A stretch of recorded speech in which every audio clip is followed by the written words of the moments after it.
why would you talk about something that's so hard for you to talk about on TV? Hi everyone, so if you're new to the channel, my name's Beth and I was in SAS Who Dares Win Series 5.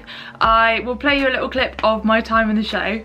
She's probably the strongest out of the two. Number 2, Bethany, is paired with number 1, James, who weighs 14 stone. You don't know the place I'm coming from. I've been high, I've been low, got the demons in my soul. You don't know how much I've already been through. Ripped into him. Well, I tried. I've never really fought back or tried to stand up for myself.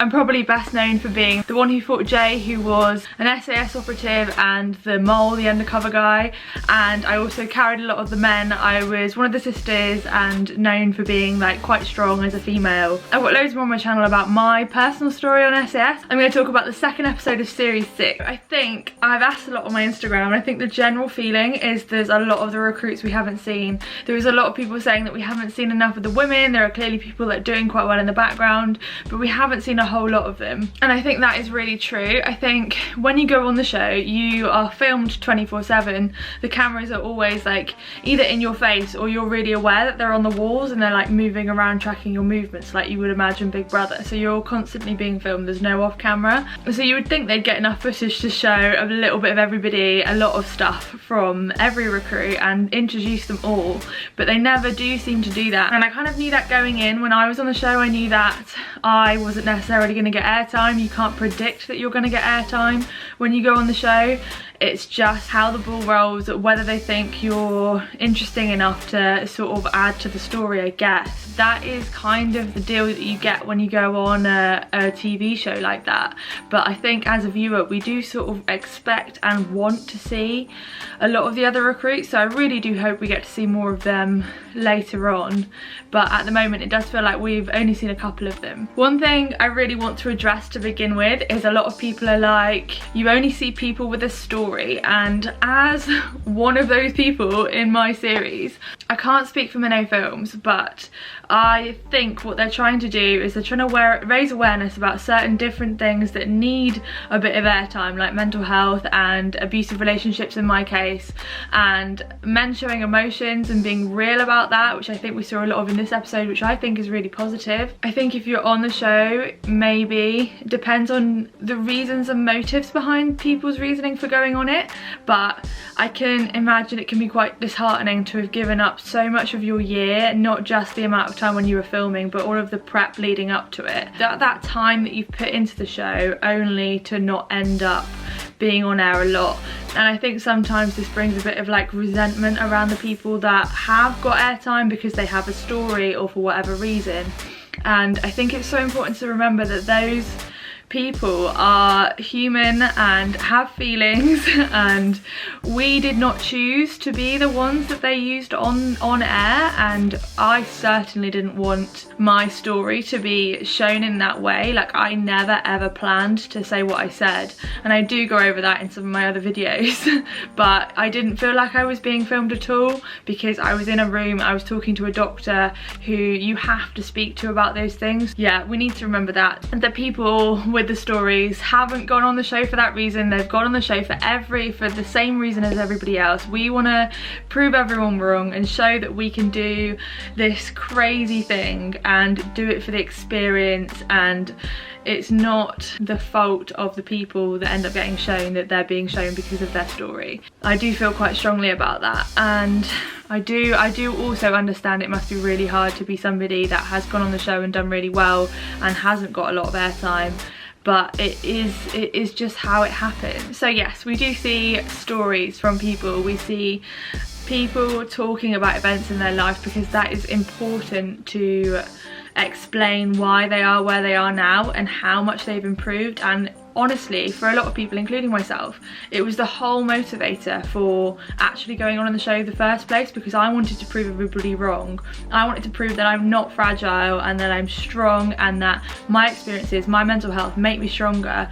And I think for a lot of us as well, like, if you have a mental health condition, or if you struggled with something in your past, if you've had more than 2 depressive episodes, you're not allowed to join the military. And I think that's a problem at the moment, because I feel like I'm stronger for my experiences, and I've been to the deepest, darkest place in my mind and come back out of that. And I know that I can survive, and 1 in 3 people suffer mental health in their life, so you can't plan for it to not happen to you. So having had depressive episodes does not mean that you are weak or less strong than other people. That's what I was there to prove, and I know it's probably the same motivator behind the others. It's not just about having a story or having a sob story. I hate that. It's not about that, but it is part of who we are. So yeah, sorry for that little bit of a rant at the start. I will get on to talking about the show. The opening scene is with Holly, and they're obviously going up to do a task, and that's something that you don't see a lot of as well. There's so much that happens before a task. Like, sometimes you think you're in the task, you never get told when the task is happening. You feel like it is happening. You're doing like a 5k run or whatever, and then you get there and then they're like, this is the task, and you realise that was just a way to get you there. Like, and you don't see any of that on air. You don't see any of the speedboat trips or the running up hills or any of that, where you're literally just getting to a task. You haven't even started. Holly VW during the run to the first task for that day, and I was really impressed with how honest she was. She felt like she couldn't go any further. She felt like physically she wasn't up to it, and I think it takes such a strong person to say, I'm just not where I need to be right now to take this on, and that's what she did. So I was really impressed with that, but also really sad to see her go. The forward abseil, that looked amazing. I have done a forward abseil. I have not done one of something the height of that, but I would personally love to do that. It looked incredible.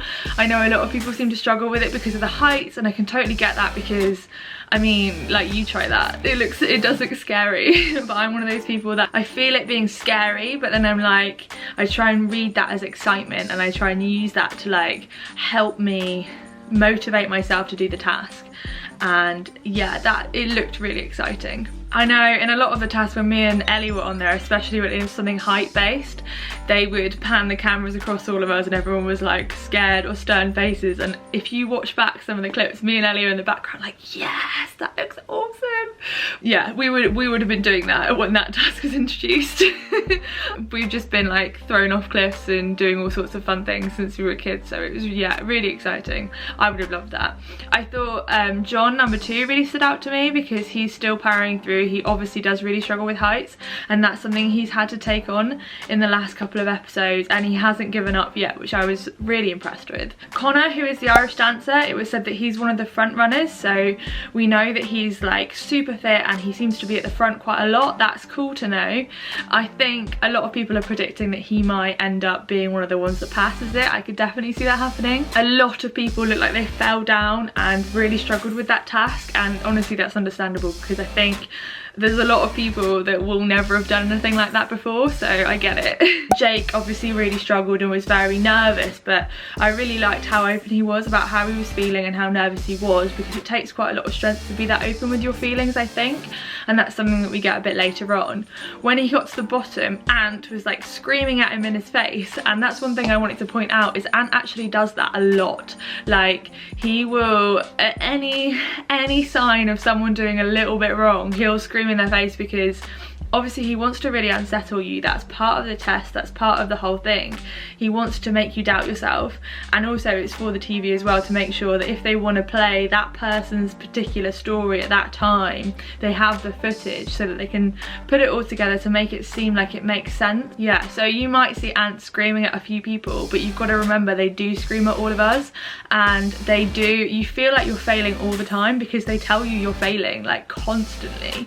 They will tell you that you're awful, that you're letting everybody down. No matter how good or bad you are, they will tell you that. Like, when you see someone being shouted at and you hear those words coming out of Ant's mouth, know that he does say that to a lot of people, and the other DS do say it as well, and it's to put a seed of doubt in their head. It's not because that's necessarily true, it's to create that element of like fear and worry that they are letting everybody down. And then after that we see Jake go in to have like the interview with the DS. He opens up about everything, about his story, about his girlfriend, which is all really sad, but I think what's clear for me is that he is really strong to be able to open up about that. And I think a lot of people, the people that see talking about your feelings as weakness, are generally those people that are trying to push their own feelings down and run away from them. And for me, that's not strength. If you have to run away from your feelings all of the time, then you're hiding from them. But people that can really feel what they're feeling and deal with it and move forward, like that is real strength. And that's a place that I've got to now. I was one of those people before that would always run from my feelings, and I felt so bad. And maybe me and Jake both probably seem more emotional now. And that is because I can feel my feelings and express them and move forward from them. And part of me being able to express it is the way that I heal from it. Like that is such an important part of the process.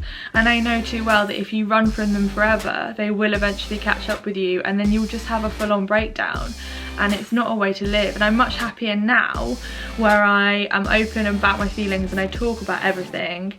I'm consistently more happy than I was before, where I was less happy but had less like emotional outbursts, you'd probably see them as. I don't see emotions as a weakness at all, and I think that Jake was super strong to be able to talk about all of that and be so visceral and open about how he felt about the whole situation, because it sounds like that's been part of the making of him, and he's now become the person he is now because of that experience. And I think it's so important to share that kind of thing, because we can't be afraid that feeling our feelings is going to make us weak, because at the end of the day, like I've said before, it makes us stronger. It makes those of us that are brave enough to feel that stronger, and it enables us to tackle on things like SAS or things that are crazy and difficult, but it gives us the knowledge that we can do those hard things. You've got to remember when you're watching people's story like this, that they aren't aware that that's going to go on TV. We are filmed 24/7, and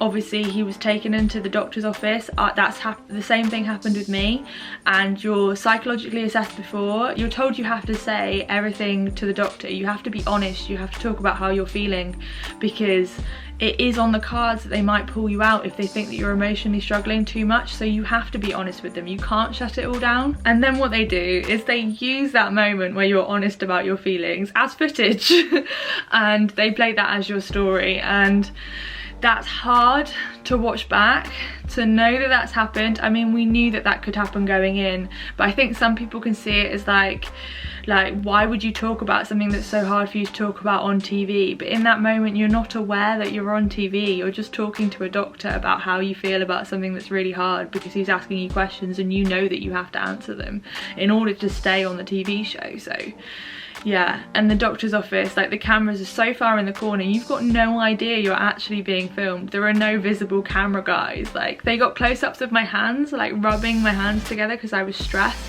and like my face, like tears rolling down my face. There was no camera guy right there. Those were cameras on the wall that got that footage.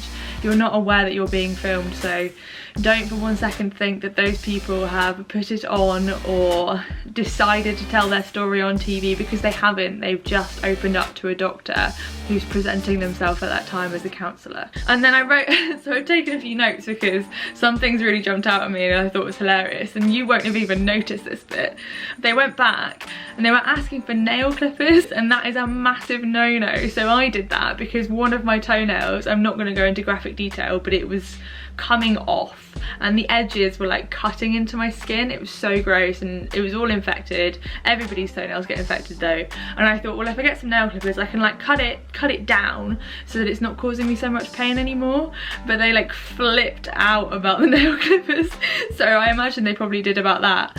I thought they're a really normal thing to ask for. Like if you've got a nail that's causing you problems and you'll be better if you get it removed, then surely that makes sense. Anyway, I think I cut them off with a knife or something in the end because they wouldn't give me nail clippers, but so so after that it was the submersion, and for me when we did that, that was like a relief. It was like a break.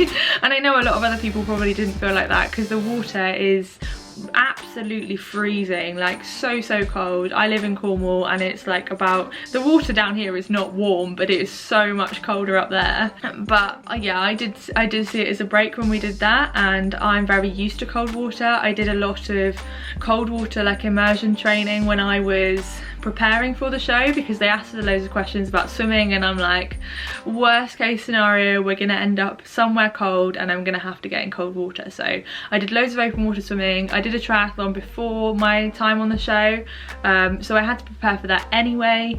But you can actually, if you look into Wim Hof, like it's really cool. You can prepare your body for cold water and your blood vessels end up working better and you feel less cold. But yeah, so I had done that, so that's part of the reason I saw it as like a spa day. But I can understand other people wouldn't. Cold water shock is so easy to catch, like it's your body's natural reaction to protect itself, and it's so hard to resist that, and that's when you start shaking, you start hyperventilating, and that can be really dangerous. That's when people actually drown. So that's what they were talking about when they were saying you've got to fight your body's natural reaction, and that's a really hard thing to do. So after the cold water, I actually recognised the beach. I was like, oh, are they gonna do this? And they did. So they did the people carry and you had to like fireman's carry someone up the hill. Now I can't speak for them, but when we did that task lasted like hours. It was not just like carry them up the hill once, it was several. But I think ours was the Sickner, which is where they keep you going until someone VWs, and I don't think it wasn't the Sickner this time, so maybe they changed it a little bit. Unfortunately, Jake had to go out with a shoulder injury, which is probably devastating for him. Like I can imagine how tough that must have been. But in the real SAS, they would allow you to reapply if that actually happened. So yeah, and I can understand why you can't continue when you've dislocated your shoulder like that. That's the proper injury. So it's sad to see him go. He does also have a YouTube channel, so I will leave that link down in the description so you can follow him, and he talks really openly about mental health and having PTSD and all of that, so I think that's great. So do go check out his page. But yeah, it was really sad to see him go. Naturally, I was looking out for whether there were any women carrying men, and I saw Phoebe carrying a guy. I was buzzing about that. She's the girl in the first episode that was saying about her deadlift. She can deadlift 210 kilos, which is insanely strong. So yeah, that was really cool to see. I'm kind of like, I wish they sort of spotlighted a few more people, like showing how well they were doing. I think a lot of the time they tend to focus on the weaknesses of the recruits, and actually there's a lot of people that are doing really well, and they just never show that. Like they don't show how strong they are, and they don't show the front runners, the people doing well. They just talk about it, and I feel like they should show more footage of the recruits like crushing it, because I think a few of them obviously were. And then John was kind of thinking about VWing, it looks like, and it seems like Ant kind of gave him a second chance, and I think that was the right decision. I think he'd done really well to overcome a lot of his fears, and he changed his mind, and I'm really pleased that he did, because I think he will do quite well. He's one of those people that maybe like, I can see if they struggle a little bit at the start, but if they push through, they might start to excel. And the thing is, you actually can get fitter while you're on the course, because you're doing so much exercise. If you just keep pushing, then you will get better the further you progress. Right decision to stay, I think. So they interview Connor, who's the Irish dancer, back when they're at the camp at the base, and they make him dance.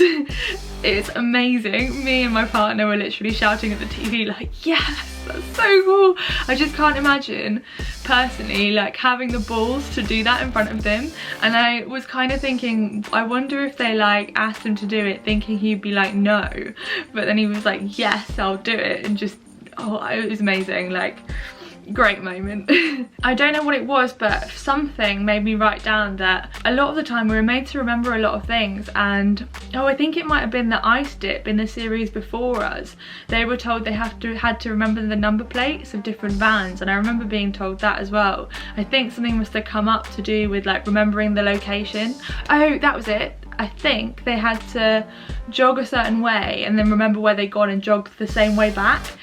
And that's something that you don't even think about going to the show. You think, oh, it's going to be about my fitness, but actually there was so much like navigation work and awareness of like various different things. You had to be like super observant, and I think I saw a little bit of that then. And then the task after that was the one that's in the dark, where you had to like follow the rope, and it was really cool to see Justine, who is my friend from CrossFit Truro down here. She's a bit of a badass. She's like 18 and is crushing it from what I can see, but she had to use the rope at the start. Poor thing, looks like she hit her head on the thing that she was supposed to get to. I don't know what it was, but that was quite a funny moment. I know she's reposted it on her Instagram. Yeah, it looked like they did really well. And then they got to the objects, I think like the ammo kit that they had to bring back, and Billy screamed at them like, why didn't you bring the light?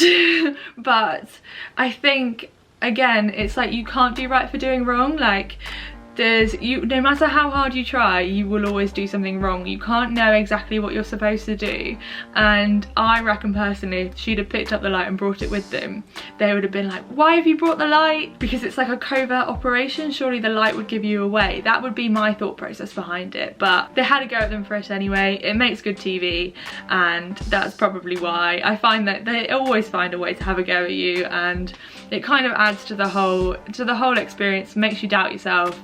And I think they said at the start of the episode, you feel like you're always failing, and yeah, true. So they introduced DJ, who I think is quite cool, and they were wondering whether he's like a good team player. He did seem to be quite a good leader. They did lose 2 people in their team though. I think Connor was looking for Tyler. I've seen a few memes about this, like some say Connor's still looking for Tyler like 84 years later or whatever. It's hilarious. I can imagine getting lost in the dark is quite scary, and that would be difficult. It possibly wasn't clear whether they should have gone back as a team or sent one person back, but personally I would have gone back as a team, because you're going to then lose the next person and the next person if you send everyone off individually. I think that meant that they lost the task, but I will be clear, they never actually tell you whether you've won or lost the task. In fact, they never tell you how well you've done.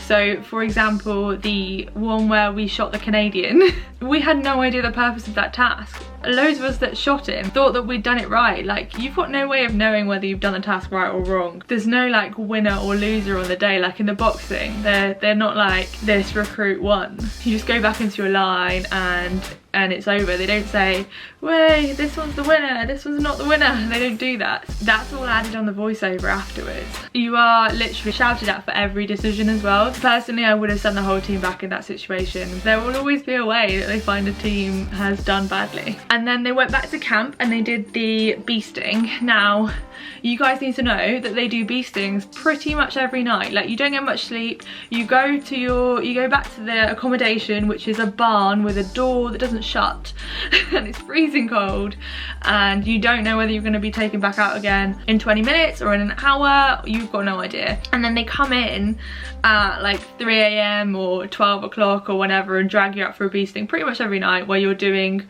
1 to 2 hours worth of exercise, it feels like. I mean, you don't really have time to look at your watch, but a long time. I know that they were like holding things above their head, and I noticed 2 girls, and I'm pretty sure, well, I know Justine does CrossFit, she was one of them, and I think the other girl does CrossFit or some form of weightlifting, but they were like straight arm locking out the barrels, and that is absolutely the right thing to do. That is what me and Ellie did, because we both do Olympic weightlifting, so we know if you lock your arms out, you're not like straining your muscles, you're not using any muscle tension, so you're not going to fatigue. You're just relying on your joints and your bones to lock that weight out overhead. Great technique, and I was cheering at the TV when I saw them doing that, because I knew that meant they would do well. And they were literally like wide foot stance, like lockout, and it was good to see. The burpee pull-ups looked horrible, I'm not gonna lie. The pull-up bar is clearly new, but I think that's a really good addition. Like, pull-ups are such a functional movement, and we do a lot of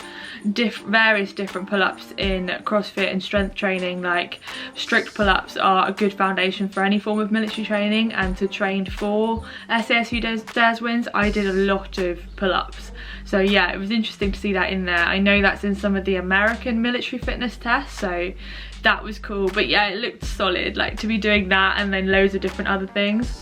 and they had the tube, and that honestly to me looked completely terrifying, especially because DJ, the guy that they made go down it, he's quite claustrophobic, is quite a big guy. I can imagine that would be super scary. I'm quite claustrophobic. I think in that situation I would have freaked out a little bit, but ultimately probably overcome it because that's what we do, that's what he did.